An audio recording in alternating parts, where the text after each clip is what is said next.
Bueno, Ale, estamos a 5 días de que comience el Mundial en el momento que estamos grabando esto. ¿Cuál La, es tu pronóstico para el partidazo de México contra Sudáfrica? la fiesta grande del fútbol mexicano. La fiesta grande del fútbol Todavía no mexicano. tengo mi fiebre mundialista, lo siento.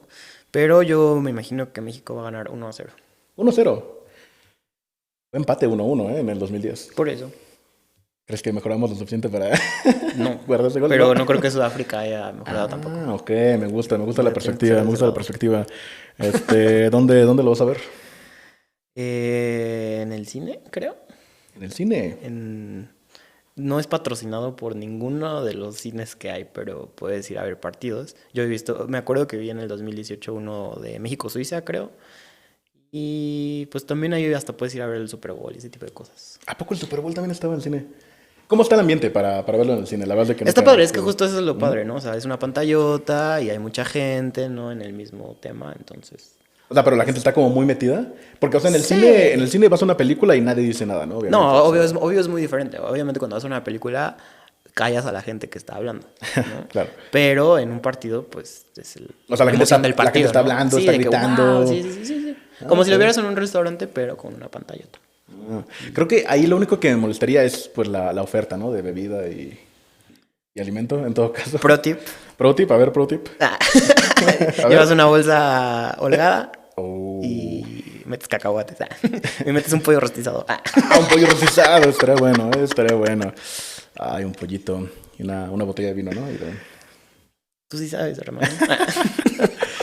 Ya, sí, no, yo creo que igual, yo tenía muchas ganas de ir al FanFest, no sé cómo le llaman estos de la FIFA, al que iba a ver en Campo Marte, pero chequé el pronóstico ayer y parece que va a llover, así que El cielo se está nublando. Ay, mamá, me me estoy estoy mojando. mojando.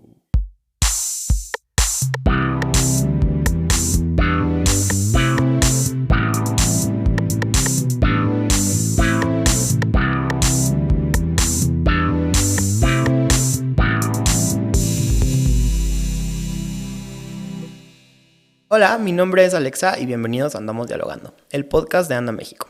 Estoy aquí con mi compañero Fernando Franco Hola. y con nuestro asistente de producción Santiago Dávalos en los controles. Y en esta ocasión vamos a hablar acerca de un tema algo, algo incómodo para algunas personas, pero muy importante, especialmente con las tendencias que vemos globalmente. Y es que hay una paradoja ocurriendo al mismo tiempo en dos escalas distintas. A nivel del planeta, estamos teniendo cada vez menos hijos. La tasa global de fecundidad ronda los 2.25 hijos por mujer y va en descenso. La ONU proyecta que la población humana dejará de crecer hacia la década del 2080. En México, el fenómeno es más rápido de lo que casi nadie imagina. Pasamos de 6.5 hijos por mujer hace medio siglo, 50 años, a 1.6 el día de hoy, que ya está por debajo del nivel de reemplazo. Al mismo tiempo, a nivel personal, hay millones de personas que quieren tener un hijo y no pueden. La Organización Mundial de la Salud, la OMS, calcula que de 1 a 6 personas vive la infertilidad en algún momento de su vida. Menos hijos en lo colectivo, más dificultad para tenerlos en lo individual. En medio de esas dos curvas aparecen la reproducción asistida y la maternidad subrogada. Avances médicos extraordinarios, pero también preguntas que no son médicas. ¿Quién puede pagarlas? ¿De quién es el cuerpo que lo gesta? ¿Qué nos dice todo esto sobre la sociedad que estamos construyendo? Para esto, hoy platicamos con el doctor Manuel Lozano para entender la fertilidad desde el consultorio y desde afuera de él. El doctor Manuel Lozano es médico cirujano por la Universidad de Anáhuac con una trayectoria de 17 años, con especialidad en ginecología y obstetricia y subespecialidad en biología de la reproducción. Complementó su formación con un diplomado en andrología clínica en el Instituto Nacional de Perinatología. Desde 2016 es profesor adjunto de biología de la reproducción en el curso de especialidades médicas de la UNAM. Buena parte de su trabajo académico se ha concentrado en un terreno del que rara vez se habla, el factor masculino de la infertilidad, y también en temas como la preservación de la fertilidad en pacientes con cáncer. Ha presentado su trabajo en los Congresos Mexicanos de Medicina de la Reproducción y en foros internacionales como el Congreso Mundial de la Academia de Reproducción Humana en Roma. ¿Cómo está, doctor? Muchas gracias. Mucho gusto. Muchas gracias por acompañarnos el día de hoy. Bueno, Doc, para empezar, quisiéramos que igual y le ayudara a la audiencia a entender mejor de qué hablamos cuando hablemos de estos términos. Por ejemplo, al lenguaje de pie. ¿De qué hablamos cuando hablamos de reproducción asistida, donación de gametos, congelación de óvulos o gestación subrogada? A ver si le puede ayudar a la audiencia a entender estos diferentes temas y cómo los clasificaría de manera separada o en la misma bolsa. Actualmente hay muchos médicos que se dedican a la reproducción asistida. ¿Qué es reproducción asistida? Es que te asistan o una asesoría médica para poder lograr un embarazo. Eso primero tienes que hacer un diagnóstico específico que se llama infertilidad.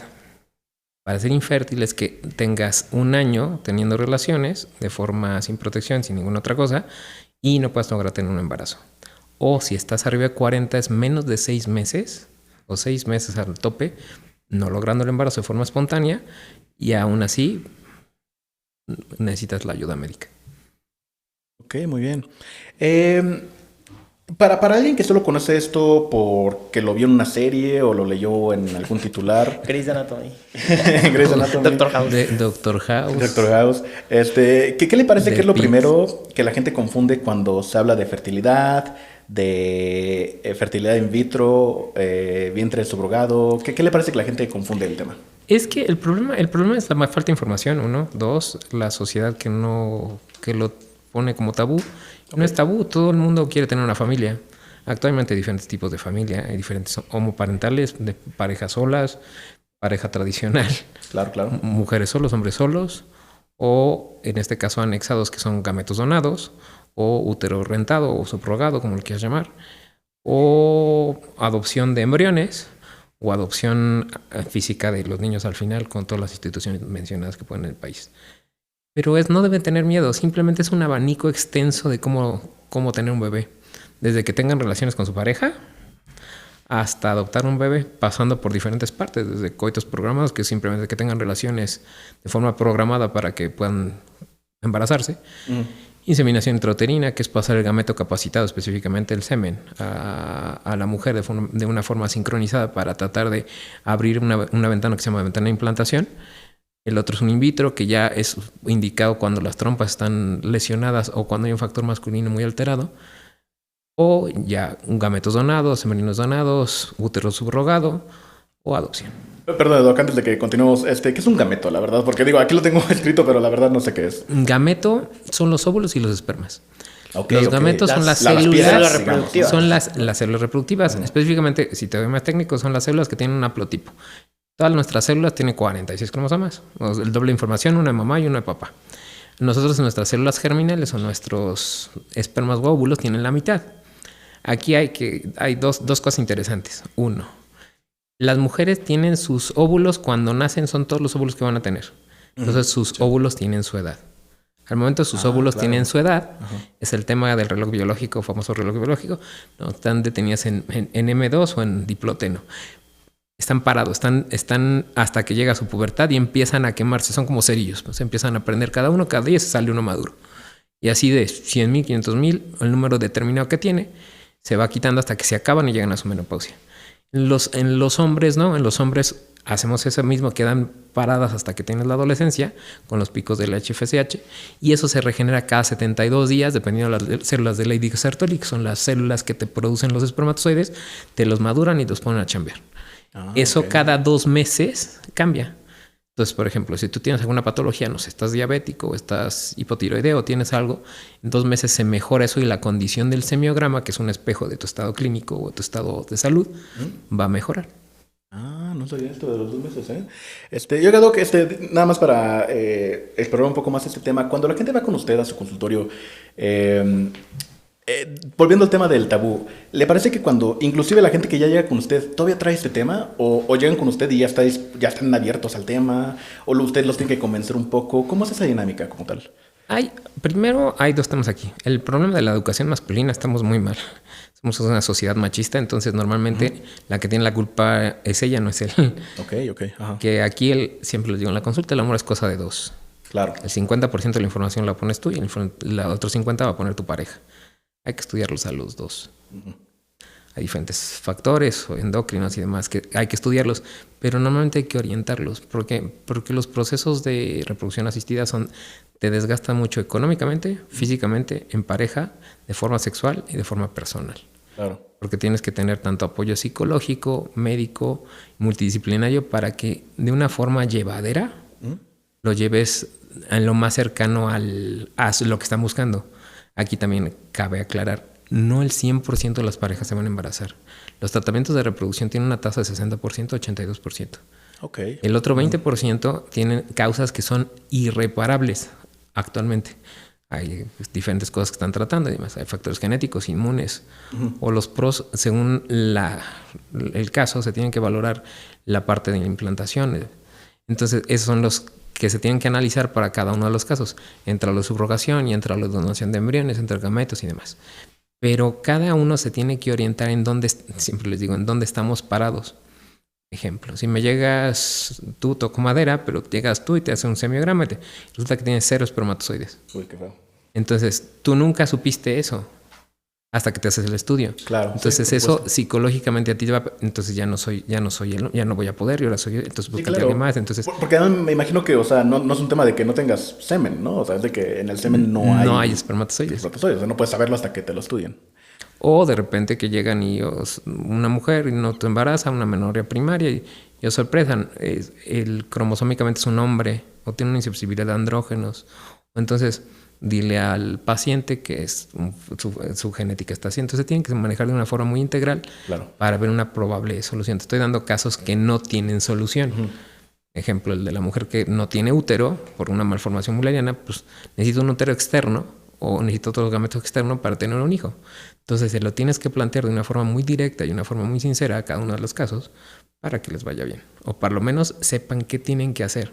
Porque en el proceso normal de negación de la pareja van a buscar en los procesos de Kübler-Ross, o sea, es negación, ira, todos los que ya se saben. Sí, claro. Entonces, normalmente van segundas, terceras o cuartas opiniones. Entonces, esas segundas, terceras hay mucho comercialización en esto y mucho abuso por parte de diferentes médicos. Entonces, hay que estar bien informado o por lo menos bien asesorado para que tengas una buena guía. Básicamente. Tenemos, por ejemplo, un dato de que 1 de cada 6 personas vive infertilidad. La OMS estima que alrededor de 17.5% de la población adulta mundial experimenta infertilidad alguna vez en su vida, pero como nos explicaste ya un poquito, en los hombres puede ir cambiando, ¿no? Pero de acuerdo a tu experiencia dentro del consultorio en los años que has practicado, ¿esta cifra se acerca a la realidad? Y te voy a dar un dato todavía más. En la OMS, primero la primera causa de que no se embaracen era un problema anovulatorio, o sea, que la mujer no suelte el óvulo. Salieron los medicamentos para ovular, salieron los diferentes tratamientos y entonces llegó el segundo lugar que pasó a primer lugar, que es factor masculino, porque no se tratan. Entonces, el factor masculino no tratado, porque nosotros los hombres no nos tratan. Después del pediatra nadie nos ve, excepto que nos accidentemos. ¿Cuándo fue la última vez que fuiste al doctor? Uy, me guardo ese dato por un rato. Por lo menos tienen que ver una vez al año. Para eso es el complemento de andrología. Pero regresando al tema de reproducción, el problema no es ese, el problema es cuando llegan. No es lo mismo que me llegues tú de 26 años con óvulos para aventar para arriba, o sea, una reserva ovárica muy grande, que te puede hacer cualquier tratamiento y controlamos la escala de los tratamientos. Se inicia desde cohete programado hasta lo que necesites dependiendo de estés parado. Entonces, no necesito, si llego es un in vitro. No, excepto que tengas esta indicación. Pero si llegas a los 43 con una antimulleriana, que es una hormona que me dice cuántos óvulos tienes, en casi 0 o en 0, no voy a sacar óvulos. Y si cada óvulo te digo que tiene tu edad, tienes un riesgo genético y un riesgo para síndrome de Down. Esas dos alteraciones, entonces cada 10 óvulos, por estadística, cada 10 es un bebé sano en casa. Arriba de 40, cada 18 es un bebé sano en casa. El problema es que no le vas a sacar 18 óvulos a una paciente de 40. Y si lo haces por meses, tendrías que hacer 18 meses para sacarle de uno en uno. No hay cartera que aguante eso. Claro. Claro, porque cada uno de estos ciclos cuesta, ¿verdad? Sí, porque es medicamento, laboratorio, honores médicos. ¿Dónde lo conservas, no? No sé, claro. Entonces, eso es lo que hay que valorar. Específicamente para la audiencia, o sea, es muy importante el cuidarlos. El que no quieras tener hijos no quiere decir que no puedas tener hijos. Suena lógico y suena ilógico. Ejemplo, tienes 26, guarda tus óvulos, déjalos guardados y cuando llegue el príncipe azul, si los necesitas, ahí están. El costo de la vitrificación es una sexta o una décima parte de lo que es un in vitro. Si los necesitas, se guardan. Si no los necesitas, los tiras. Son gametos, son células. No están fertilizados, no son bebés, son células. Que eso hay que diferenciar dos cosas, una de otra. Solo para aclarar que vitrificación es la congelación de óvulos. Es congelación de óvulos o espermatozoides. Y con los hombres es igual, o sea, tienes a más de la mitad de tu auditorio menores de 30 años que por lo menos pasan a dejar muestra en su casa 3 veces a la semana. O sea, pues sí. Por lo menos. Por lo menos. Sí. Pues sí, o sea, Sí. pues sí. Entonces, en vez de eso, pueden dejar 2 muestras congeladas o 4 muestras congeladas, que es lo ideal. Si lo necesitan, ahí está. Si no lo necesitan, se tiren. De todas maneras, están tirándolas cada semana. Claro. Y hay pacientes así, miles de casos oncológicos, que de repente, sí, ¿no? Y llegan y que tengo leucemia. Vengo con usted. ¿Cuándo te inicia la quimio? Mañana. Uf. Es un espejo, el semen es un espejo de tu estado de salud. Mejor aprovechar cuando estás sano y joven. Se quedan al momento de vitrificar o congelar. La diferencia de congelar y vitrificar es que los dejas como vidrio. Entonces los cristales que están en el momento entre las células no lo lesionan tan feo. Okay. Entonces se quedan metabólicamente pausados. O sea, no están muertos, pero están tan lento su metabolismo que es como si estuvieran en pausa. Casi en pausa, sí. Entonces, los óvulos de hecho, actualmente en la bibliografía hay óvulos de mamás que congelaron o de embriones congelados y las hijas que tienen problemas de, obviamente, genética, están usando los óvulos de su mamá que fueron de hace 20 años. ¡Qué loco! Wow. Está medio loco. O sea, y realmente, o sea, obviamente tiene un tiempo que decae, pero es muy largo, pues. O sea, pueden ser cientos de años. Por lo menos desde que decenas. esta cosa empezó a hacer, que es con el doctor Edward del Nobel, siguen usando los mismos. Okay. De hecho, hay un problema peor actualmente porque hay más bebés congelados que vivos. Wow. ¿Qué? Eso está loquísimo también. Sí, wow. pero aquí esa es la parte ética donde entra esto. Está bien, quiere esto porque todo el mundo quiere hijos de su sangre. Si hay un momento, por ejemplo, tengo pacientes con alteraciones genéticas que hay genes que reparan el DNA. Si no reparas el DNA, al momento que yo te pase un bebé, no lo vas a reparar y no va a dividir y por lo tanto no está. Actualmente, después del doctorado, estoy haciendo diagnóstico genético, pero es otra cosa. Regresando a ese punto, hay causas, por ejemplo, que no producen la placenta. Si no produce la placenta, o se la pasas a alguien más, o adoptas otro bebé ya formado, en este caso es adopción física, normal, natural, o agarras uno de los bebés que está en esa como que ciencia o en esa pausa, esperando una familia que lo quiera. Al final, la integración de todos los tratamientos de reproducción es la formación de la familia. Y si recordamos los clases de ética, la familia es la base de toda la sociedad. Entonces, si haces familias, sea como sea, homoparentales, heterosexuales, únicas, no sé qué, simplemente es un núcleo de cariño o amor que están deseando tener ese bebé por una representación del cariño que se tienen. Claro, sí. Es un abanico de posibilidades muy exactamente amplio, ¿no? Realmente. No hay que cerrarse solamente porque quieras una cosa. Y como bien dices, o sea, de repente puede que ese método ni siquiera era el que era bueno para ti, ¿no? O que tenga riesgos. Te doy otro ejemplo. La estadística para una inseminación, una mujer arriba de 40 años es de 2%. Wow. Siempre digo, entonces vamos a apostarle 30,000 pesos a tu 2%. ¿Te la quieres jugar? Sí, doctor, me la juego. Mejor ahorra esos 30 y vete al otro que tienes un 70% de. No, yo quiero el primero. Perfecto. No se embarazan. Entonces, yo te dije que, o sea, yo asesoro. El límite del médico es que al final no puedes imponer a tu paciente. Claro. Sí. 1. 2, como médico le das el beneficio al paciente de su mejora. En este caso es una enfermedad. La OMS lo determina. Los seguros no, pero ese es otro tema. Algunos seguros sí lo cubren, otros seguros no lo cubren. Y diferentes especificidades porque tenemos antecedentes históricos de cómo los médicos abusaron de eso durante mucho tiempo, pasando cuádruples, quíntuples y demás, que es un dineral en terapia intensiva. Actualmente la tendencia tanto de la Asociación Europea de Reproducción como la americana es pasar 1 o a lo mucho 2. Y ya, ¿no? Porque ya sabes que después de eso es simplemente... No, tienes un 30% que ese 2 se hagan 4. Claro. O 14%, o dependiendo la tasa B. Pero como ya los tienes estudiados, que esa es otra ventaja de las técnicas de reproducción. O sea, no es lo mismo que te diga, bueno, tienes 6 bebés. Ok, tienes 4 sanos, 2 niños o 3 niños y una niña. ¿Qué quieres? Ah, pues quiero una niña. Ok, ¿cuándo la quieres? Ah, pues yo acabo ahorita mi maestría, porque siempre es lo de actualmente la fuerza feminista es lo de hoy. Y respeto y amo a todos mis pacientes en eso, pero es de quiero esto, voy a organizar mi vida. Empezamos, lo hago en el 2028 y en el 2028 regreso, me preparo mi endometrio, hacemos la casita bonita y te paso al bebé. Y ya, esos mismos 4 que están, pasaste uno. Si ella quiere el segundo en 2 años más, los bebés están hechos el mismo día y nacen en diferente año. Wow. Sí, eso son lo que no sabe la gente. Y lo caro es hacerlos, no pasarlos. El pasarlos son mantenimientos, transferencias, ¿no? Pero la verdad es un costo bastante plausible con eso.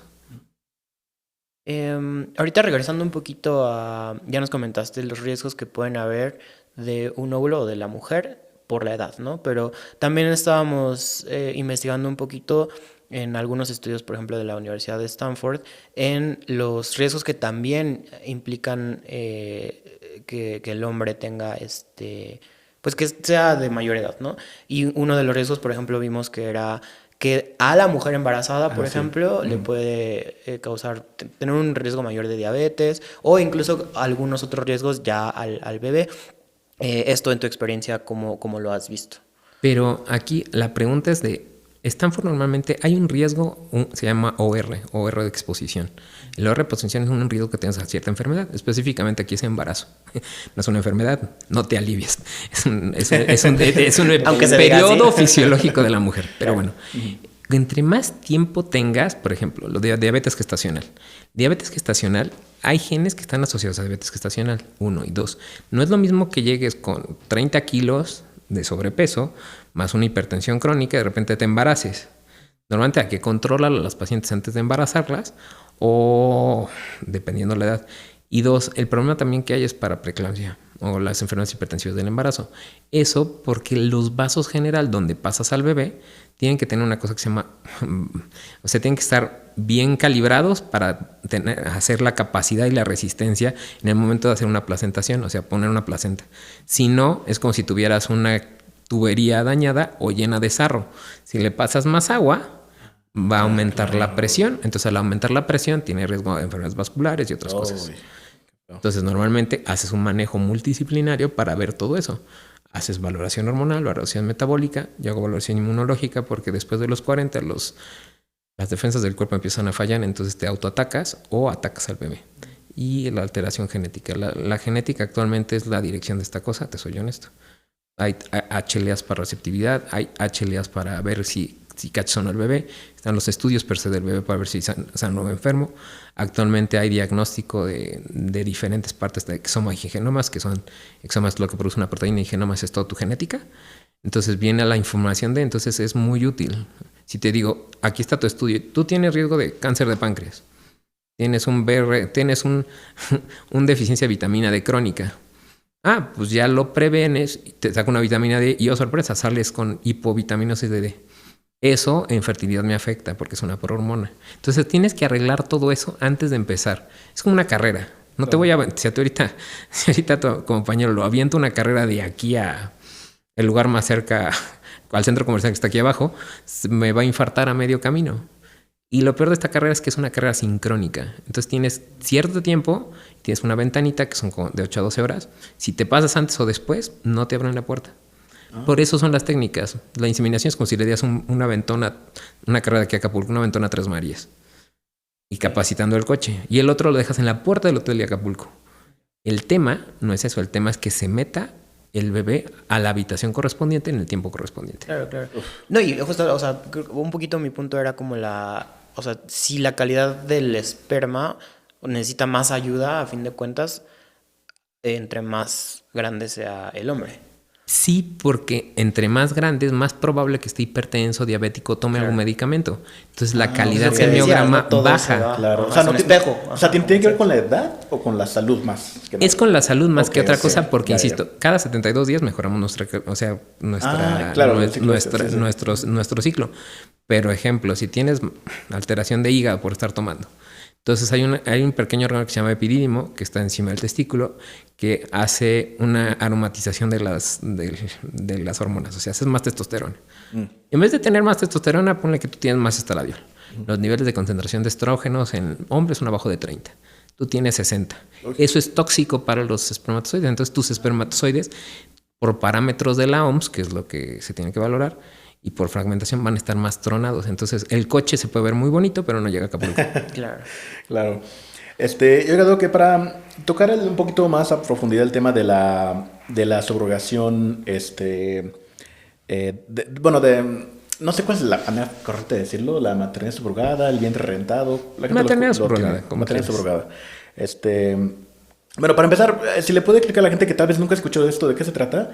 Y también aquí nos encontramos que hay dos modalidades, o sea, como tal. Está la subrogación gestacional y la tradicional. Y me parece que la diferencia, mejor que lo explique usted, que sabe más, pero me parece que la diferencia es vital. O sea, me parece que una trae una carga legal y emocional muy fuerte que la otra no tanto. Normalmente la diferencia de una a otra es que es una con técnica de reproducción asistida donde pasa el gameto básicamente de la pareja que tiene o la pareja que está interesante en el bebé. Y el otra puede hacer diferentes, desde relaciones sexuales que están descritas en el libro hasta una inseminación, otras diferentes técnicas más personalizadas hacia la receptora, vamos a decirlo en este caso. El problema de la maternidad subrogada es que no se ha podido quitar. ¿Cómo que quitar? Actualmente hay diferentes técnicas que están en investigación que se llaman úteros extraútero. Entonces están haciendo úteros neoformados, o sea, nuevos, que mantienen un embarazo. O sea, uno, digamos, artificial. ¿Digamos? Sí, imagínate como Prometeo de Alien. Ajá. Ok. O sea, en un tubo.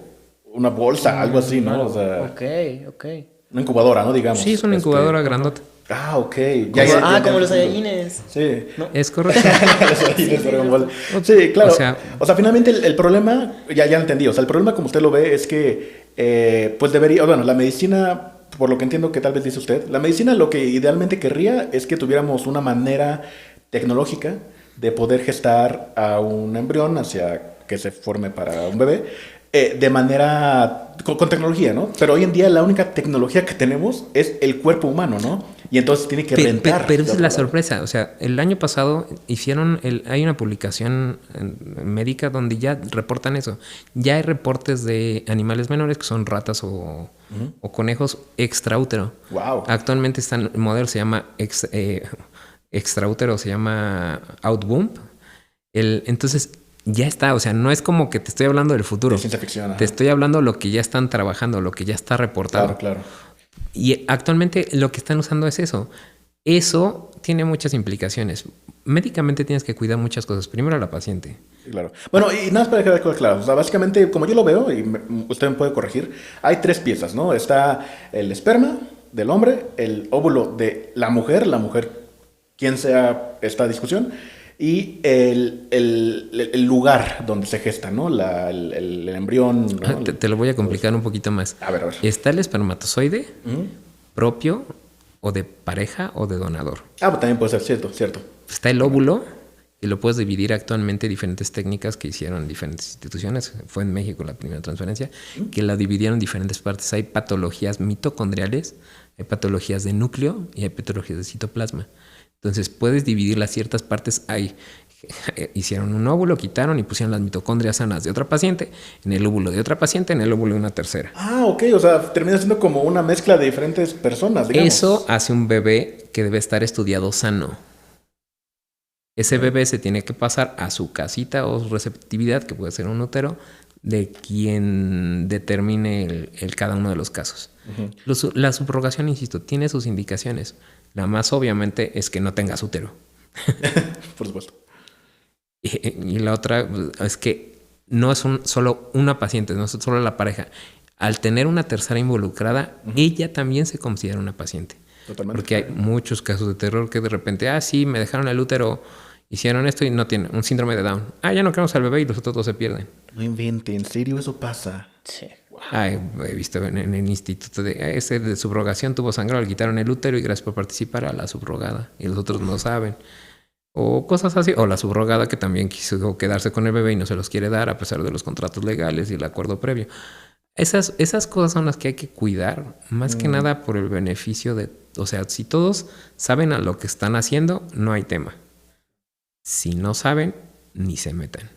No, sí, totalmente. Y de hecho, o sea, mi pregunta iba a un punto porque justamente, o sea, está, digo, aquí como nosotros lo entendemos, está la subrogación gestacional, perdón, donde el embrión justamente viene de la parte de la mujer que quiere tener el hijo y no puede por alguna razón, ¿no? Pero está la tradicional, donde la persona gestante, la persona que pone el útero, ya sea por una cosa de contrato comercial o de manera voluntaria, ella pone su material genético, pone su óvulo como tal, y eso, según como entendemos aquí nosotros, aumenta mucho la complejidad, no solamente legal, sino también emocional, porque termina siendo una parte tuya que vas a tener que despedirte de ella. Pero te soy honesto, eso en la realidad casi no pasa, específicamente porque los contratos son de anonimato. Entonces no sabes de dónde son los gametos, 1. 2.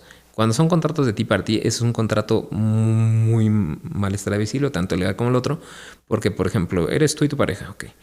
Tú no tienes espermatozoides y tu pareja son óvulos donados. Entonces, ninguno de los involucrados tiene parte genética activa. Literal. Ya, sí, por supuesto. Entonces, normalmente no le das un vínculo genético a la subrogada como madre directa. ¿Por qué? Vas a cuestión legal. Ok, perfecto. La mamá va a decir, entonces son mis genes. El perito que va a decir, perfecto, hacemos un estudio genético de paternidad y maternidad. El estudio va a machear. Si machea, ella tiene el derecho de, aunque en México, madre es quien lo pare y de ahí se agarran ellos. Pero ahí ese le das un doble feedback a la subrogada de eso. Al momento de darle un doble feedback, eso está mal estructurado desde antes de iniciar el proceso. ¿Qué es todo doble feedback, perdón? Le das el feedback de que madre es quien nace el que tenga el bebé. Esa es su mamá. En México por ley. Y 2, si genéticamente tiene su material, sí es su bebé. Ok, ya Entonces entendí, tienes 2 puntos a favor de eso, entonces perdería. En este caso, los que están buscando el bebé o los que pagaron el proceso. Eso es lo que esas son las cosas que legalmente te tienes que asistir para que no tengas ningún problema para la entrega de él, si haces ese tipo de procesos. Wow, ya veo. Bueno, o sea, como usted dice, realmente ese no es tanto el tema, ¿no? El que aquí tenemos en mente, pero lo que me suena es que hay una gama, pero muy amplia de formas en las que esto se puede dar, ¿no? O sea, bueno, no sé. O sea, ¿Sabes qué me recuerda? Hay un capítulo de Friends, bueno, ¿De Phoebe? O sea, de Phoebe, ¿no? Que el hermano con la esposa... No, pues es todo un narco, ¿no? Son varios episodios. Pero para evitar eso, ya no hay correlación. O sea, no puedes llevar... Es que es mi hermana con la prima de... ok, perfecto. Si quieres hacer esto, aquí está tu contrato, están las indicaciones y estos son los riesgos. Normalmente eso no se debe de hacer. Es anónimo. Son con clínicas establecidas, que es donde entra el turismo médico, porque en México no había. Claro. Entonces en México no había. Los primeros que vinieron acá son los americanos. Hay muchos chinos, hay colombianos, hay europeos. ¿Por qué? Porque el proceso es mucho más barato. Entonces ya tienes una extorsión de un turismo médico, pero vuelvo al punto. Tienes que considerar que la subrogada es un paciente. Sí, por supuesto. O sea, finalmente es una persona. O sea... Sí, pero cosas tan técnicas como, por ejemplo, 2 cesáreas. Que si tienes una segunda cesárea, no debe tener cesáreas, por ejemplo. ¿Por qué? Porque haces una cicatriz y tienes una cosa que se llama placenta acreta o alteraciones a la placentación. Entonces, ya pones en riesgo a mi segundo paciente, que es la subrogada. Entonces, para ser subrogada no es tan fácil porque muchos del Facebook. Me oferto como tengo 2 bebés sanos y tú. No, en serio, yo nunca he visto eso. Puedes buscarlo en mamis de todos los de las diferentes zonas y ya está. Red Infértiles, México, hay muchísimos de eso. Pero tiene que tener sus características y no todas pegan, vuelvo al punto.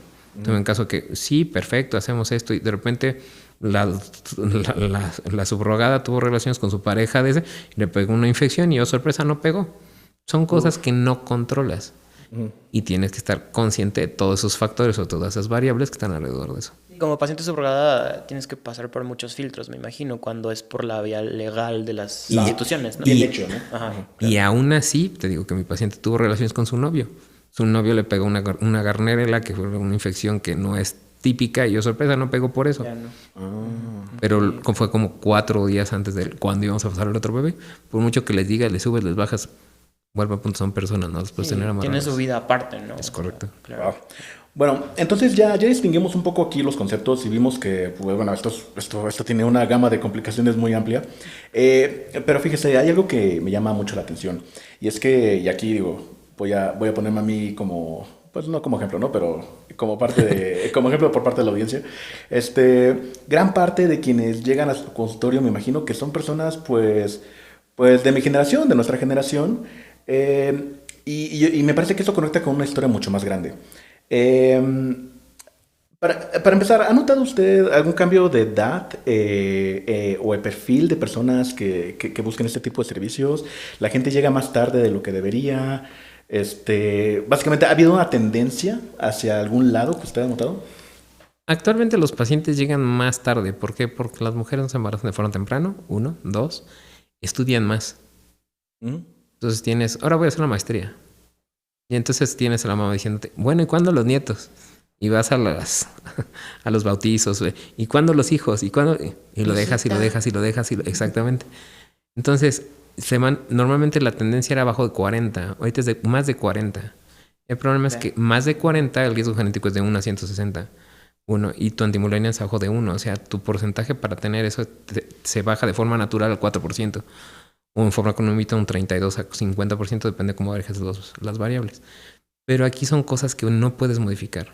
Entonces, muchos de esos pacientes que tienes arriba de 40 van a acabar en óvulos donados de bancos de células de óvulos o van a acabar sin ningún resultado. Sí, claro. De hecho, o sea, aquí nosotros encontramos un dato que nos pareció interesante, según una encuesta justamente que trata de la fertilidad por parte del INEGI de 2023. Parece ser que aquí en México la cúspide de la fecundidad se dilató y la tasa entre gente de 20 a 24 años y gente de 25 a 29 años se han vuelto similares. O sea que básicamente, justamente, o sea, como usted dice, la gente está teniendo hijos más tarde. Y este es un fenómeno que se está dando en básicamente todo el mundo. O sea, lo mencionamos un poco al principio, pero la fecundidad mundial en este momento ronda de alrededor de 2.2 hijos por mujer, que está apenas encima de la tasa de reemplazo, que es 2.1. Nada más para que la gente entienda, la tasa de reemplazo es básicamente el número que se necesita para que una generación produzca a los ¿Otra bebés generación? para producir a la próxima generación del mismo número, ¿no? O si es más arriba, pues va a haber más gente. Si es más bajo, va a haber menos gente. Sí. Y se proyecta que va a bajar debajo de esa tasa hacia la década del 2040. Y pues ya vamos a hablar de que la población mundial va a alcanzar su máximo de aproximadamente 10.000 millones de personas en la década del 2080. Faltan muchos años para eso todavía, pero eso ya es este siglo. O sea, eso ya es una cosa que esperemos ver, ¿no? Nosotros tal vez alguna ocasión. Pero a mí me parece que este es un fenómeno mundial, global, que está pasando en casi todos los rincones del mundo, países ricos, países pobres. En Latinoamérica a mí me impresionó mucho, hace como un año vi un reporte en el Financial Times de cómo en Latinoamérica el colapso demográfico se está acelerando mucho más que en países ricos, digamos. Y bueno, me parece que es un tema que poco se habla porque poco se entiende o poco se quiere escuchar porque hasta es incómodo.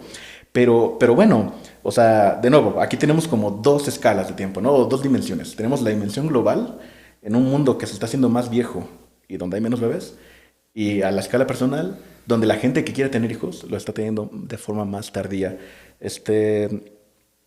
¿A usted qué le suena todo esto, o sea, finalmente? Pero te lo regreso. Normalmente los parámetros, por ejemplo, parámetros seminales de hace 10 años actualmente tenías una normalidad de 18%. Actualmente es de 4%. Esa es una. Y 2, actualmente sala de 4, ¿cuántos de ustedes tienen hijos? Yo no conozco a nadie. Sí, ¿no? No es cierto, sí, mi ex baterista va a tener un hijo ya.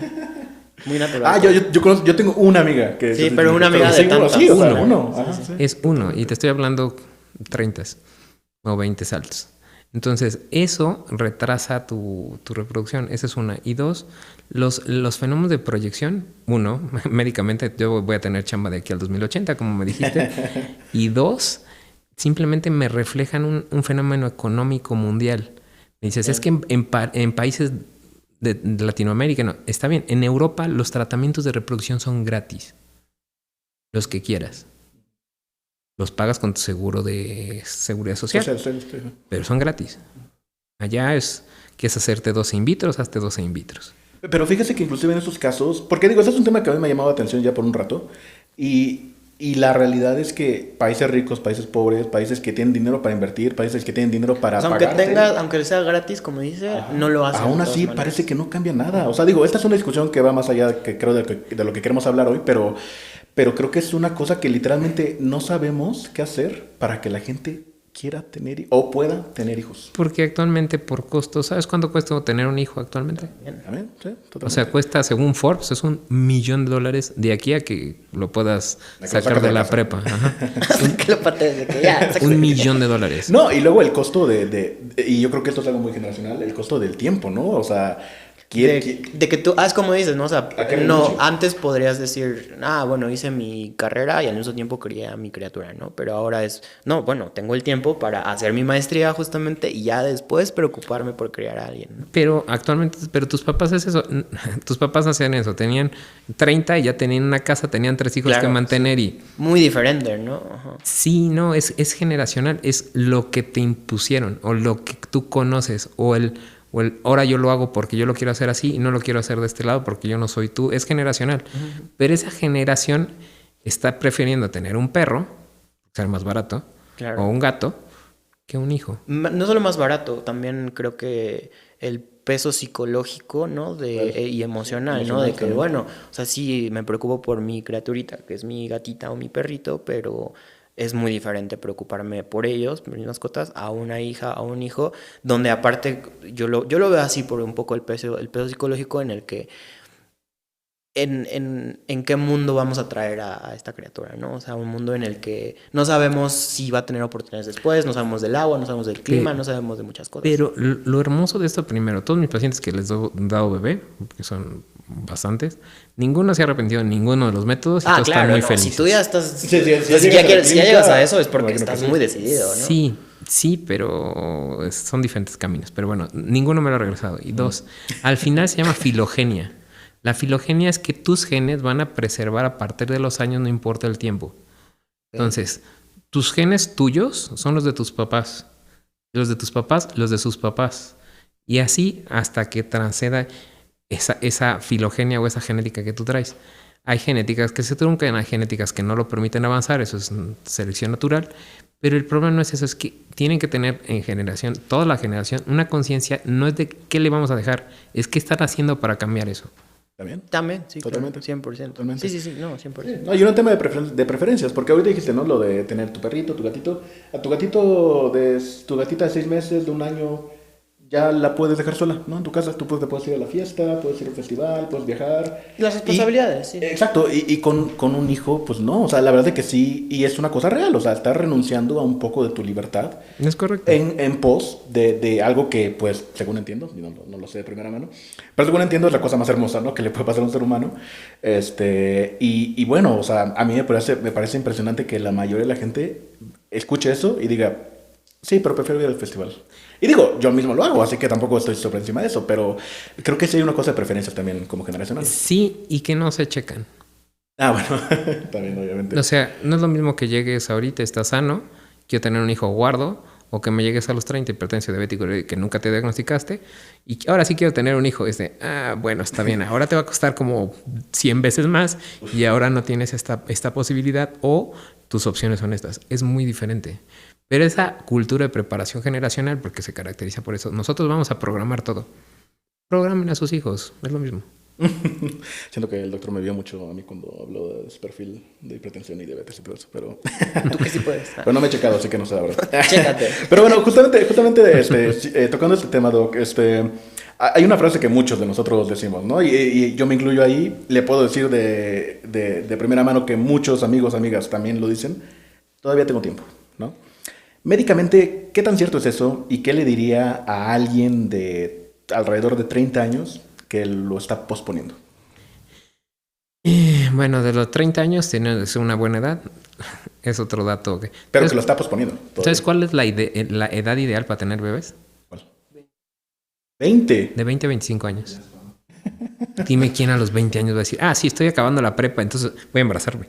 Claro. Sí hay, o sea, no te voy a decir que no. Pero es más como circunstancial, ¿no? Más que una decisión. Sí, pero si supieras la estadística para que tú te puedas embarazar a los 18, o sea, sí es un milagro porque tienes que atinar al espermatozoide capacitado, tienes que tener el periodo de pico de ovulación, tienes que tener el moco adecuado, tienes que tener la motilidad adecuada en el momento adecuado para formar de una forma euploide de 1 cada 12, que es lo que les acabo de mencionar, para que camine de la trompa al endometrio, haga un reconocimiento, una adhesión, una invasión y un desarrollo para una diferenciación del bebé y aún así embarazarse.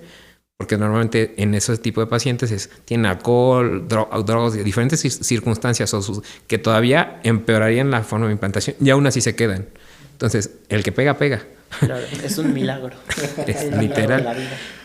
Pero el problema no es eso, vuelvo al punto, planificarlo. El decir a los 30 es un buen consejo que me pudieron haber dicho y muchos pacientes que tengo porque como médico tienes muchas amigas o compañeras de la universidad que dijeron, luego, llegaron a los 40 y dijeron, lo hubiera hecho. Entonces esa diferencia es abismal. Y una vitrificación no es cara. Porque normalmente responden a medicamentos, entonces usan menos medicamentos. El laboratorio no vas a hacer in vitro, nada más sacas, que es un procedimiento que se llama punción. Cuando las sedas, o sea, las duermes con anestesia, se pica como si fuera un ultrasonido endovaginal normal. Y picas una aguja, dormida se pican los folículos, que son como unos globitos de agua, que traen dentro el óvulo, se sacan los óvulos y se guardan. Ya cuando los necesiten, ahí están. Pero tienen como plan A, plan B y plan C. Ese es el mejor consejo que les puedo dar. Planifiquen su vida. Planificarlo, esa es la cosa, ¿no? O sea, porque uno puede decir todo el tiempo, pero si dices eso sin tener ni idea a qué te refieres realmente con eso. A ver qué pasa, ¿no? Exacto, o sea, al final te lo estás dejando al destino y eso pues muchas veces no resulta, ¿no? Y justamente tocando el tema de la vitrificación, que no es igual al congelamiento de óvulos, si entendí correctamente. Es que la técnica, hay técnicas de vitrificación y congelamiento. El congelamiento es una técnica fría, es una técnica que congelas, entonces tienes más cristales, lesionas más. Actualmente no se usa una técnica rápida que es vitrificación. La vitrificación le quitas los cristales, no dañas la célula o dañas de una forma mínima. Para eso usas crioprotectores y diferentes como aceites que los protegen alrededor de. Y los dejas, los congelas y los descongelas, tienen mejor recuperación. Ok, entonces hoy en día realmente el congelamiento no es algo que se haga comúnmente. Actualmente está en boga o es lo ideal para tener, te repito, el problema de Europa. Tenemos más bebés congelados que óvulos y espermas congelados. Es preocupante, en Londres es preocupante, o sea, tienen más seres vivos congelados que vivos en Londres. Caminando. O sea. Ajá. Ok. Bueno, de ese tema de la vitrificación de los óvulos, básicamente se vende o se entiende casi como un seguro de fertilidad, ¿no? Y de hecho, ahorita más o menos, según lo que entiendo, y me puede corregir, eso es más o menos también lo que usted nos está diciendo aquí. ¿Lo es realmente así o se está vendiendo mayor certeza de la que realmente da? Acuérdate que dependiendo cuándo vayas a pasar los bebés o cuando quieras ser papá o mamá, es tu porcentaje de éxito. Pero si tienes un gameto o un óvulo o esperma bueno, tu éxito, tu pronóstico mejora. Ok.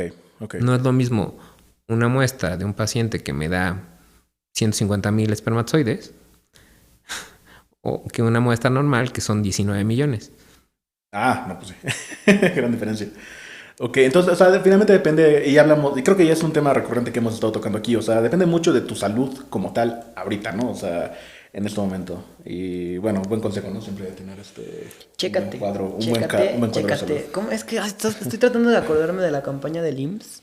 Chécate IMSS o cómo era, no saben cómo. Más vale prevenir. Más vale prevenir. Estaba bueno, pero la quitaron. Estaba bueno del jingle. Sí, estaba bueno.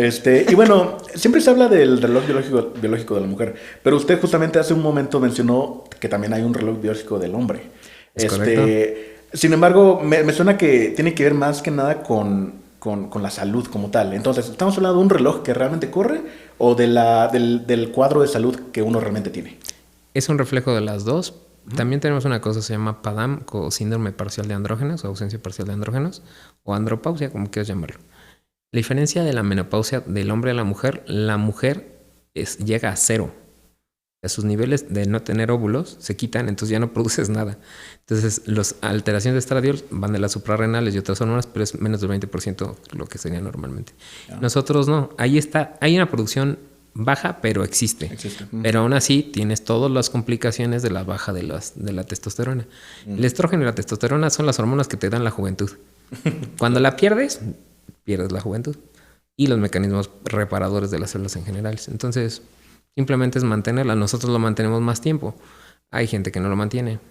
Y ahí ves donde dan el viejazo. Literalmente, es por eso.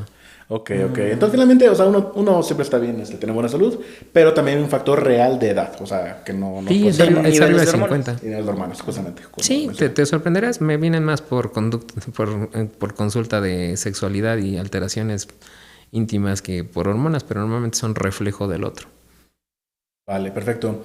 Y bueno, detrás de cada una de estas decisiones y de cada número de estadísticas que hemos hablado, pues hay cientos, miles, millones de historias humanas. Y pues casi nunca es fácil ni tampoco barata. Así que, Doc, ¿cuál es la parte de este proceso, de las diferentes maneras en las que se puede hacer, que la gente no ve? Y según lo que usted ha atestiguado, ¿cuál le parece que es la más dura? La aceptación del problema. Uno. Okay. Eso es durísimo. Okay. Dos. O sea, la gente llega con usted sabiendo que hay un problema o realmente no. Más bien puede decir, para eso te checas. Tengo las dos cosas. Tengo pacientes que traen el problema y no le dan la magnitud que deben tener ese problema. O sea, dos pacientes que no saben su diagnóstico. De repente tienen un diagnóstico bien por fertilidad y te digo que tienes un cáncer de páncreas. Entonces la fertilidad pase a un segundo plano, te digo. Órgano enfermo no se reproduce. Entonces tienes esas dos. Hay un impacto económico, es el menos, te soy honesto, porque con las ganas normalmente las parejas o los pacientes sacan el dinero de donde sea, pero lo sacan. El problema yo creo que es de pareja. Muchas parejas no sobreviven el paso de esto, porque si ya tienes un identificador, si tienes varias cosas, y eso hace que señalen uno al otro o compitan uno al otro. Siempre les digo a mis pacientes, de nadie es la culpa. Tú elegiste a tu pareja tan especial y única como la elegiste, ahí la tienes. Hay que resolver el problema que tenga uno u otro o ver cómo trabajar en equipo para hacer eso. Claro. Eso les pega, pero muchísimo. ¿En serio? Muchísimo, porque dices, sí, yo porque me casé con... Y al final, en vez de ser tu ayuda, puede ser o tu ayuda y salir súper bien de eso, o puede ser la que te pise y se sale por la ventana. Es eso, y de forma personal, o sea, sexual también les pega, pero yo creo que de forma personal de pareja es la dinámica que deben de mantener, no importa los tratamientos ni sus médicos. No, sí, o sea, hay muchas relaciones tóxicas que justo no van a sobrevivir a eso, ¿no? O sea, sí, o sea, lo dijiste perfecto, tienen que ser un equipo, a fin de cuentas, para resolver no solamente un problema tan grande como lo puede ser una infertilidad, sino pues irse a vivir juntos o casarse o miles de problemas que suceden en la vida de pareja. Un punto que sí nos tiene como muy, pues tal vez en ascuas y más bien cuestionándonos, ¿no? Porque tú ya lo dijiste, ¿no? Con todas sus palabras. O sea, si estás en esa decisión de tener estos hijos por cualquiera de los métodos disponibles, van a sacar el dinero, pues, por donde sea, ¿no? Entonces, sin tabú, sí te querríamos preguntar, ¿realmente en la práctica esto cuánto cuesta en México? Los precios varían. Aquí simplemente los pacientes, primero, no se dejen engañar con las promociones de son 200,000 pesos o 100,000 pesos y si no, te devolvemos tu dinero. ¿A poco lo promocionan así? Sí, hay diferentes clínicas que promocionan así. Hay ventas de hot sale de 25, 30% de paga uno y te regalamos dos in vitro y tú. Mejora, haz un in vitro bien, 2 por 1. ten bebés guardados, estudialos bien y ten un mejor porcentaje de éxito. Si lo hacen. Llegan pacientes de sí, aquí no pego, bueno, me devuelven mi dinero porque yo. O sea, es como si vas a un restaurante, no me gustó la comida, me la comí y no le voy a pagar. Hay muchos casos de eso, pero el tema no es, te digo, el dinero sí lo sacan.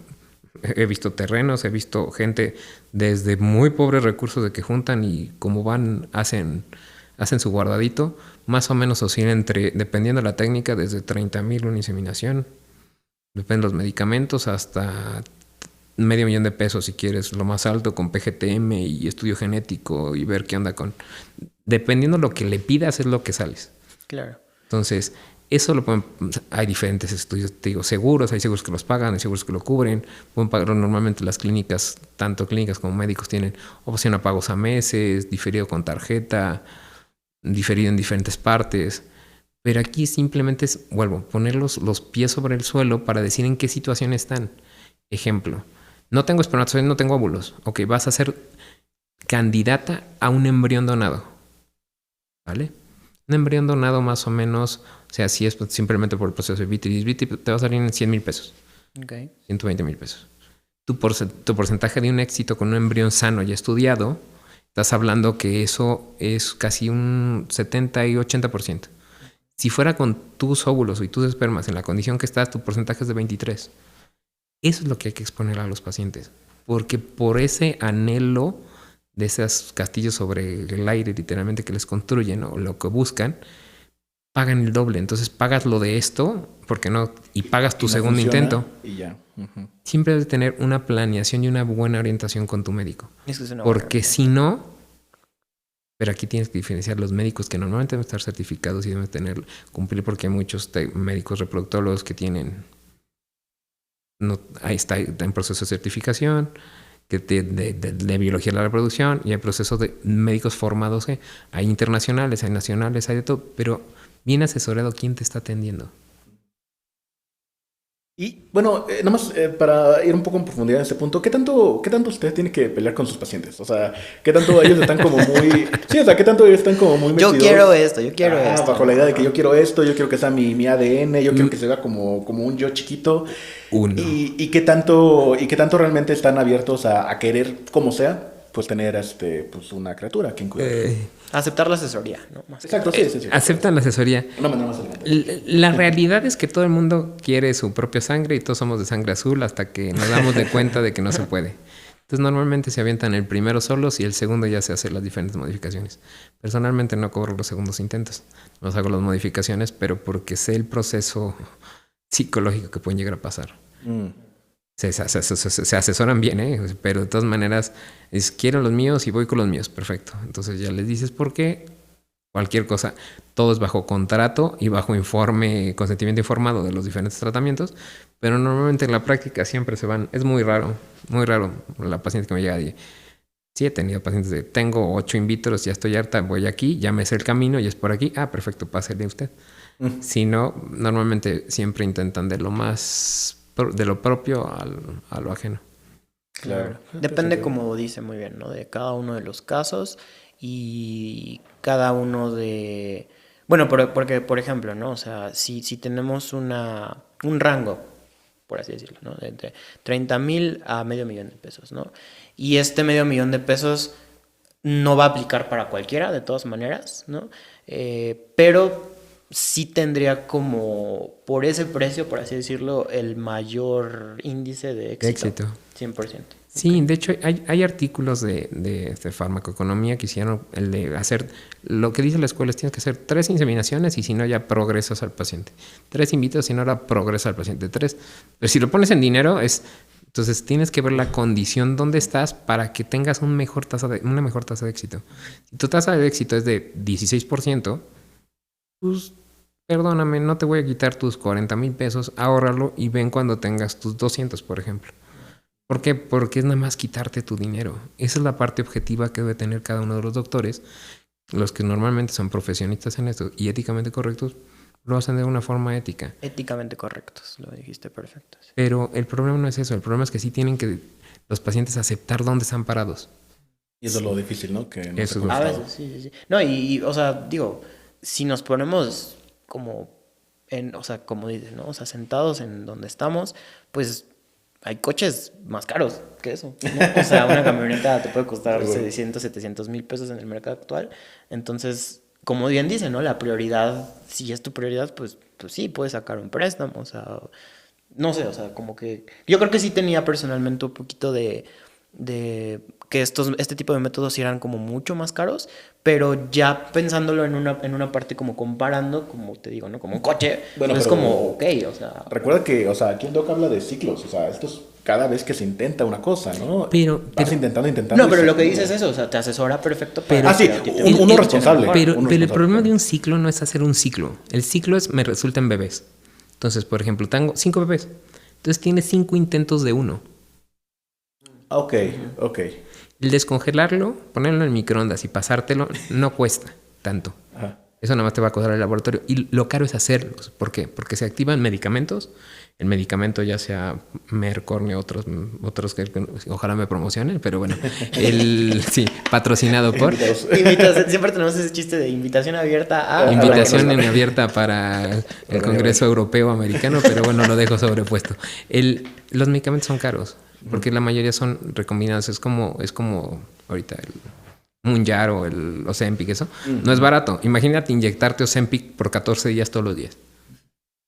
Eso es lo que cuesta. Bastante, sí. Entonces, eso es lo que cuesta el tratamiento. Y el laboratorio porque usa medios, literalmente lo fino de tratar las células, inyectar los micromanipuladores, eso es lo que cuesta.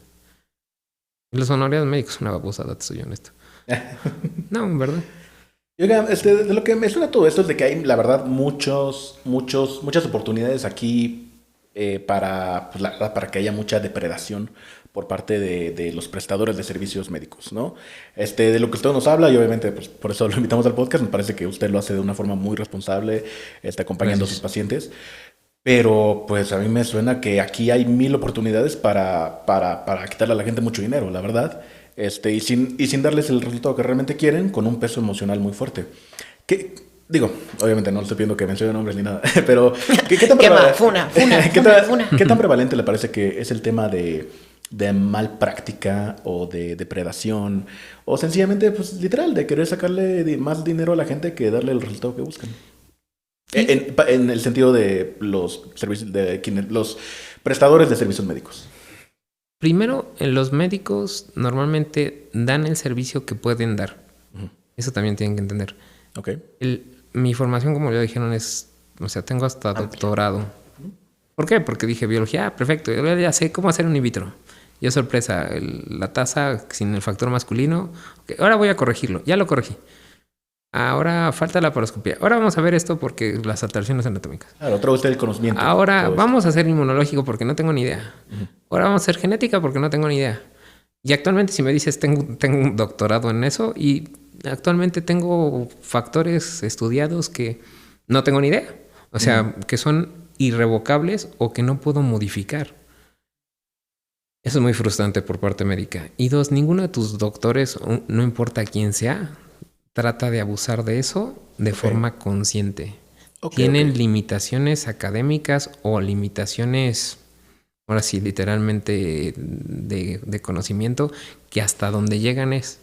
Aquí tenemos que recordar, no todo es una receta de cocina. O sea, no vamos a hacer un bebé y es 2 kilos de harina, 3 kilos de huevo y 1 de leche. No. Sí hay indicaciones de esquemas de simulación y todo, pero tienen que estar bien estudiados. Y 2, acudan a centros certificados y centros que tengan especialistas reconocidos o por lo menos que sepan lo que están haciendo. Porque hay muchos centros que pueden usar ginecólogos generales que simplemente les entrenan y vámonos. Que son buenos, no voy a decir que no, o sea, pero el marketing de esto no debe de ser... Estamos haciendo bebés, personas, no estamos haciendo micrófonos, refrescos, coches. O sea, estamos manejando familias que, vuelvo al punto, es la unidad principal de la sociedad. Quieran o no, antes o después, es la unidad principal de la sociedad. Entonces, esa formación de familias es simplemente asesorarte bien con tus médicos. Busquen la certificación. En el Colegio Mexicano de Ginecólogos hay biólogos certificados y los buscas. Certificados, sí, actualizados. Sí. Entonces sí voy con él. ¿Dónde está? En el Pedregal, en las Lomas, en Médica Sur, en Santa Fe, en Dalinde, en el que quieras. También patrocinado si quieren invitar. Pero es simplemente asesorarte dónde estás. Y si tu médico dice, no tienes óvulo, o tienes esto, o eres candidato a un in vitro porque porque tu porcentaje, escúchalo. Porque como paciente dices, no, porque me va a costar esto. Escúchalo, ve las oportunidades o acude a diferentes opciones. Normalmente mis pacientes no son de primera opción, normalmente son referidos de alguien más, las primeras opciones, o ya son los terceros o cuartos que vienen. Es que no me puedo embarazar, ya fui a Boston, ya fui a Nueva York, ya fui a Europa, ya fui aquí con tal. Okay, hay que hacerte esto, vamos a ver, ¿qué te puedo ofrecer? Es esto. Y así te puedo poner, tengo pacientes que Una que le dije que tenía unas trompas alteradas. Se las tuve que quitar. Dijo, es que no sabe, no sé, se las tuve que quitar. Y se embarazó así. Pero porque tenía la trompa mal, porque la trompa le estaba... Y eso no lo vio. Lo acabamos viendo con una resonancia. Pero vuelvo al punto. Aquí el médico es bueno si está certificado el que te embarace. Estoy a favor de eso. Pero simplemente asesórense cada uno de los casos para que no pasen un mal trago cada vez que pasen en eso. Claro, o sea, realmente así como, o sea, estafadores allá afuera no hay tantos realmente. Lo que importa es que realmente sean médicos, especialistas, entrenados, con la capacitación necesaria para hacer todo eso. Y como cualquier práctica médica, pues que sean empáticos, ¿no? O sea, porque, y sobre todo en este tipo de cosas. Pero la relación médico-paciente es dinámica. He tenido de todo. Tengo pacientes que me llevo con ellos y pacientes que por la misma frustración de cada uno de los casos que no lograron, porque no tengo el 100% de... Claro. Obviamente, les digo, tengo casos que les digo, aquí está tu gen y hasta aquí llegamos. Yo les pongo, no me gusta, pues hasta aquí llega, y si no, ve con otra opinión. Luego van con otra opinión, les hace otros 4 o 5 y luego regresan, oye, sí es lo que me dijiste. ¿Por qué? Porque lo más sincero que puedes hacer de forma profesional es decir la verdad. 1, o sea, tienes tantos embriones, tienes esto. Y 2, darle el mejor manejo clínico que de tus capacidades médicas puedas. Para esto te asesoras y por eso tienes que estar leyendo y estudiar. Pero eso da normalmente buenos resultados. Y si no, los pacientes sí entienden. Y aquí es lo bonito de esto, es que tu abanico es hasta adopción. Entonces, aquí están los contactos del DIF, aquí están los contactos de los abogados.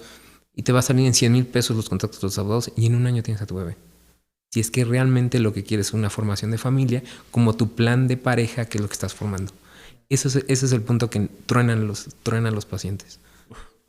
Sí, me imagino. Que no, como decíamos, el abanico es muy amplio hasta justamente... ¿Hasta la adopción?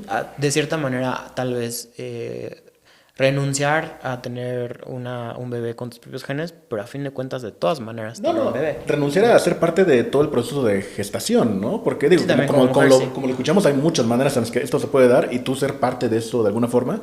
Pero puede llegar al punto hasta que pues ya, digamos, el pastel ya está hecho. No, pero o sea, por eso la adopción, o sea, renunciar completamente a que tus genes estén reflejados en este. Pero para eso, como bien menciona, o sea, importa mucho que se tenga muy claro en pareja qué es lo que se quiere. Bueno, en pareja o en lo individual, ¿no? Como sea que sea el caso. Depende de la familia que estés formando. Depende totalmente. Y bueno, nada más para regresar rapidísimo al tema del costo, porque nos parece el tema, y lo mencionó hace un momento, del turismo médico. O sea... en México, como más o menos los números que manejamos, una fecundación in vitro cuesta alrededor de $4,500, $7,500 frente a $12,000 y $25,000 en Estados Unidos. Lo que ha impulsado un gran alza de turismo médico, sobre todo desde Norteamérica, aunque también nos comenta ahorita que también provienen a veces de China, de Colombia. ¿Qué tanto usted ha visto este fenómeno? Y lo ha visto que va a la alza, a la baja, se ha mantenido igual. ¿Ha visto no, esto va a la alza. ¿En serio? Wow. Sí, no te da una vuelta a Polanco, date una vuelta a Polanco, hablan más inglés en Polanco que en Estados Unidos. Esa es una. Y 2, esos mismos vienen para acá. Entonces las promociones de las clínicas actuales no son en español. Las reflejan en dólares, como acabas de decir. Sí. ¿Por qué? Porque los dólares cuestan menos. 2, hay un impulso de las cosas de Trump que prohibió la reproducción asistida y luego lo modificó por cuestiones de campaña y tal. Pero eso ha mandado mucha gente a hacerlo para acá. En Tijuana... sí, claro. En Tijuana es el pan de todos los días, entre otras cosas, pero reproducción es el pan de todos los días de allá. Entonces, eso baja los costos. Pero bueno, Europa no vienen tanto porque, insisto, es gratis. Y en Estados Unidos sí, porque las clínicas son negocios particulares, no los incluye el insurance. El seguro médico... Él te incluye ciertas cosas y ciertas no, como actualmente los hace. Ok. Qué interesante. Y también, o sea, por ejemplo, esto que nos mencionó de que también viene gente de Asia o de otro lado de Latinoamérica, ¿esto también es algo más nuevo, más reciente? ¿O ha sido toda la vida? No, siempre ha sido toda la vida. Mi paciente más lejano es de Madagascar.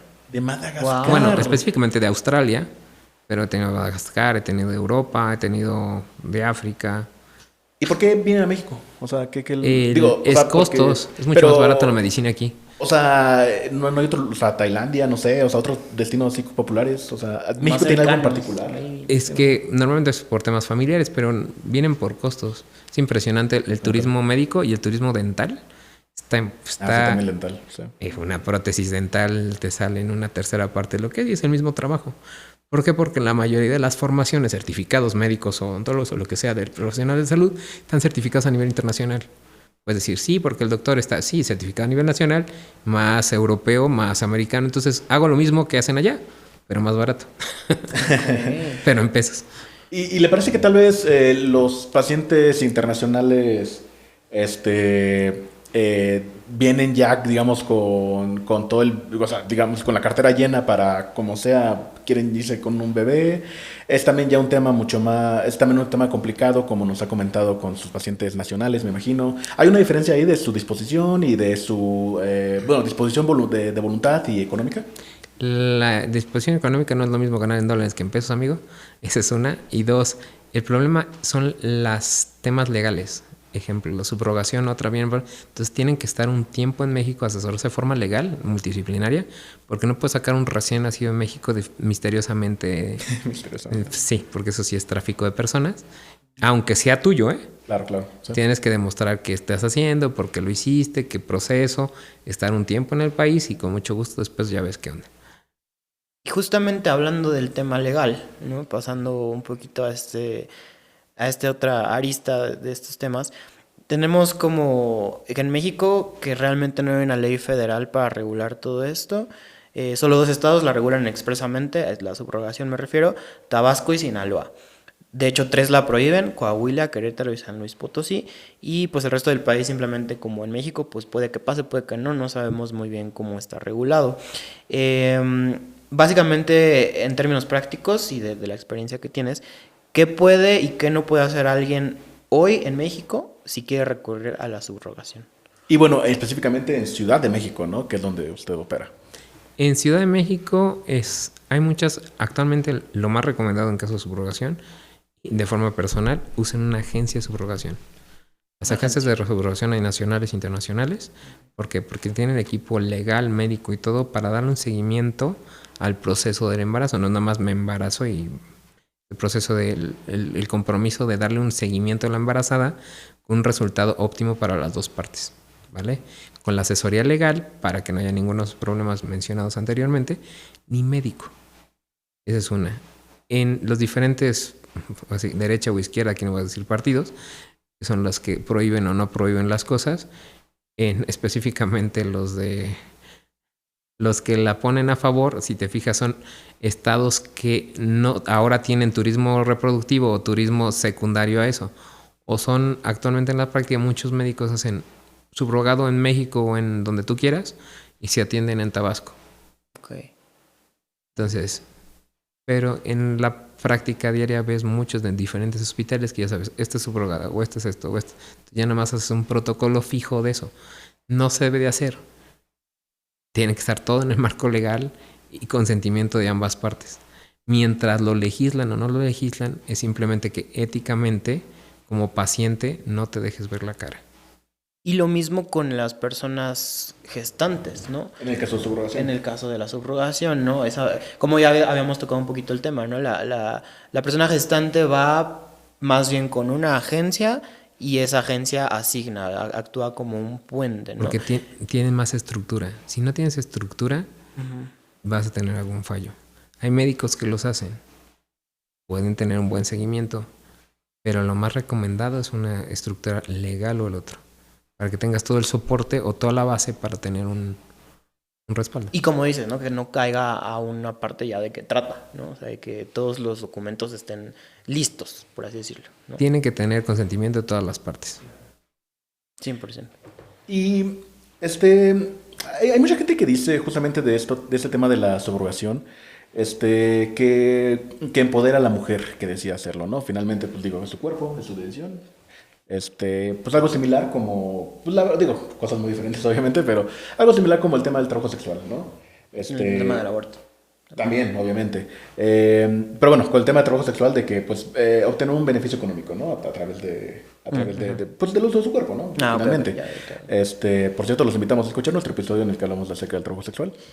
Y bueno, hay otras personas que también dicen que esto es explotación.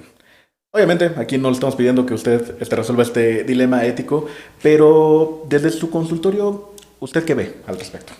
El proceso de donación o subrogación, porque no solo son úteros, también son óvulos o espermas. También, Porque puedes totalmente. tener, hay programas de Netflix, pues también los invitamos a participar, donde el mismo doctor daba las muestras y tenía millones de hijos, ¿no? ¡Wow! ¡Qué loco!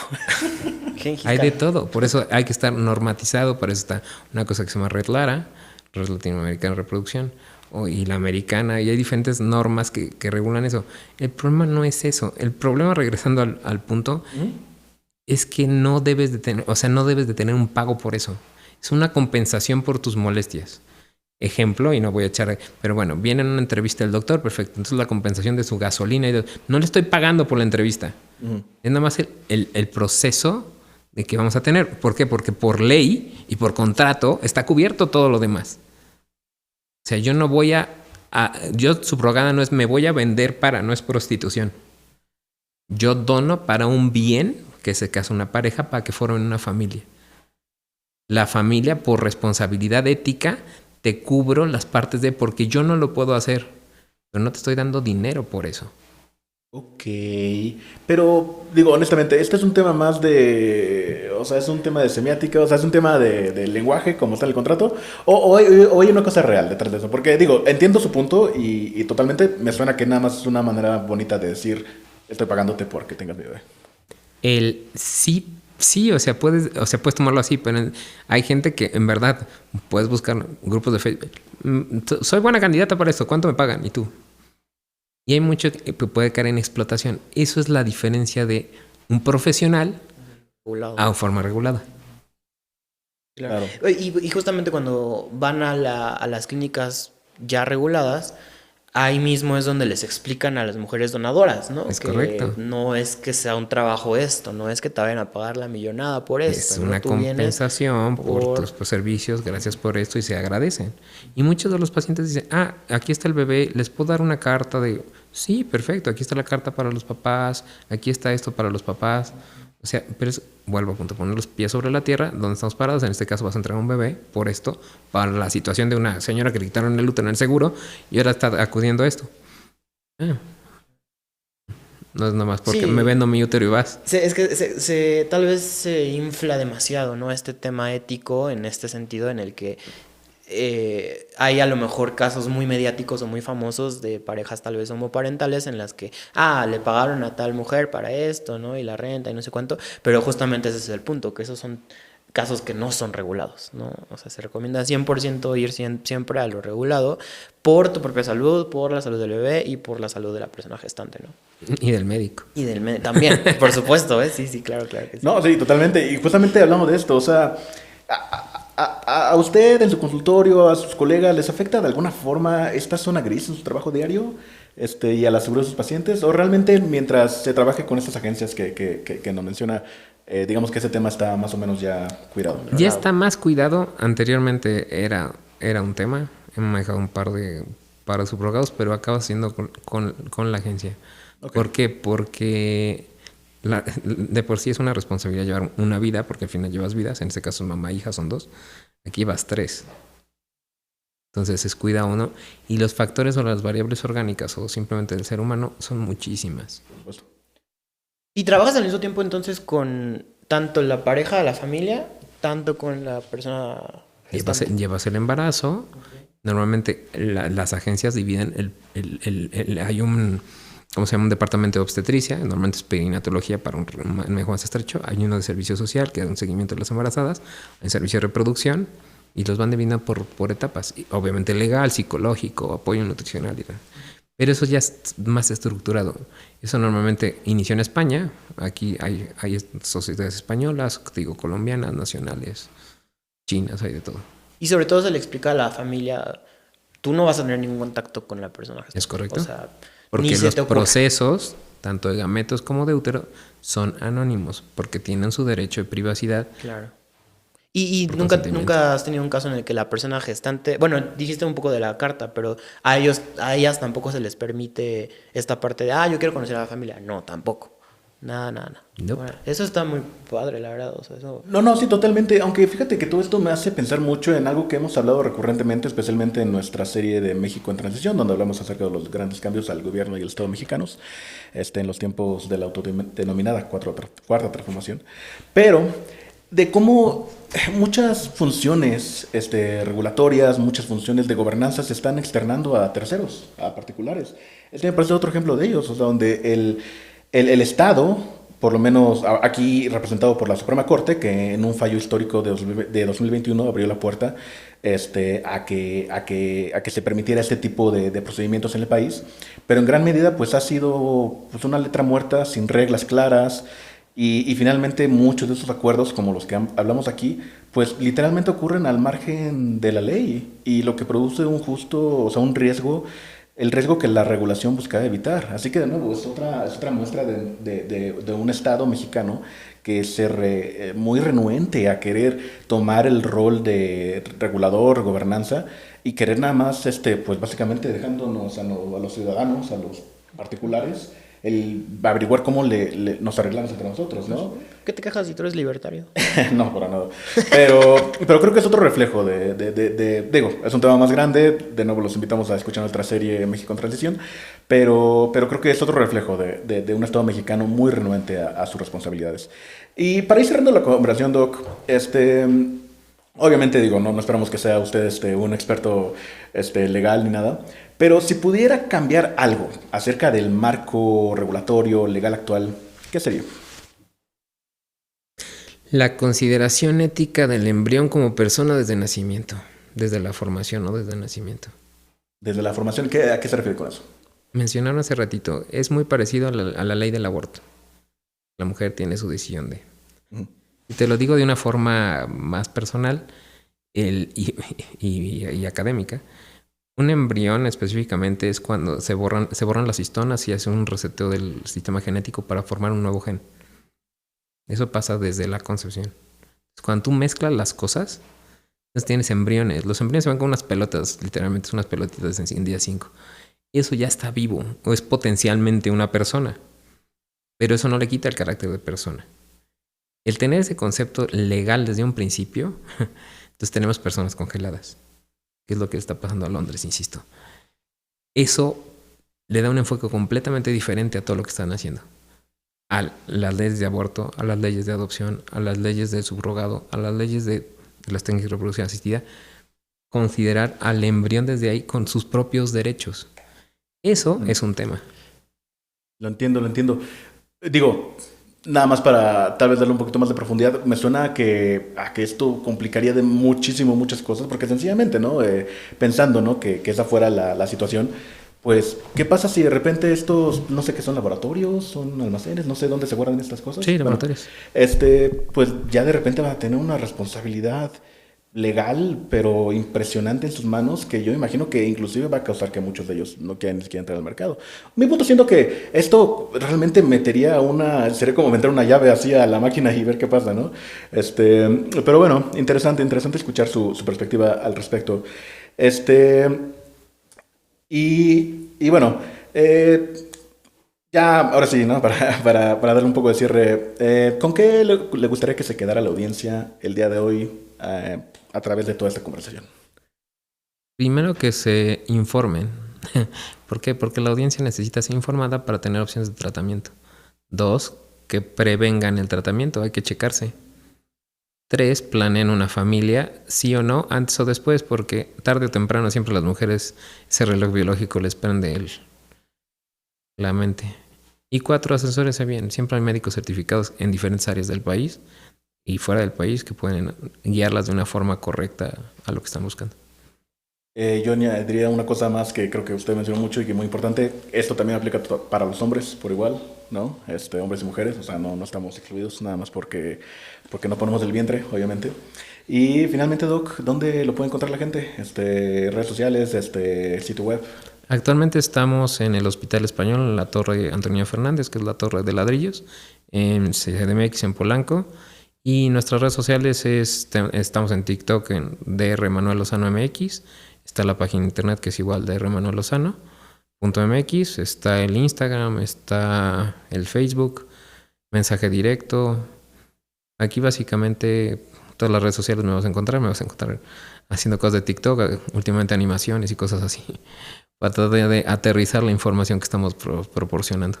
Muy importante, muy buena información, pero como dices, lo más importante es que la gente se informe y se asesore bien y llegue con pues mucha vulnerabilidad, que es lo que implica tener una familia.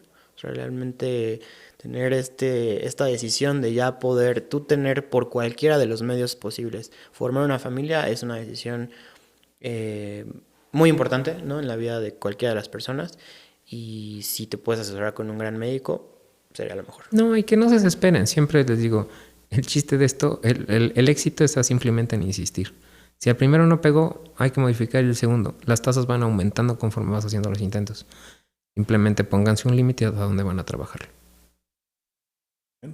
Pues empezamos con una paradoja. El mundo, y México en particular, está teniendo cada vez menos hijos. Justo cuando la ciencia para tenerlos nunca había estado tan avanzada. Y justo cuando para tantas personas nunca había costado tanto. Lo que hoy vimos con el doctor Lozano es que la fertilidad nunca es solo medicina. Es economía, es ley, es ética y es una decisión profundamente personal que toma toda una generación a la vez. Quizá la pregunta que vale la pena llevarse a casa no sea cuántos hijos vamos a tener, sino qué tipo de sociedad estamos construyendo para los que sí nazcan y para las personas que los hacen posibles. Muchas gracias, doctor. Gracias a ustedes, un placer. Y con eso llegamos al final de este episodio. Ha sido un placer compartir este espacio con ustedes y esperamos que se hayan llevado nuevas ideas y opiniones interesantes. Andamos Dialogando es una producción de Anda México, una asociación civil apartidista y sin fines de lucro. Juntos trabajamos por una sociedad más inclusiva, justa y próspera, donde todos tengamos oportunidades de desarrollo. Si quieren conocer más acerca de lo que hacemos o colaborar con la causa, visítanos en andamx.org o escríbenos a hola@andamx.org. También los invitamos a seguirnos en nuestras redes sociales como AndaMX en Facebook y LinkedIn o como anda-mx en Instagram y TikTok. Gracias por escucharnos, nos vemos en el próximo episodio. Bye.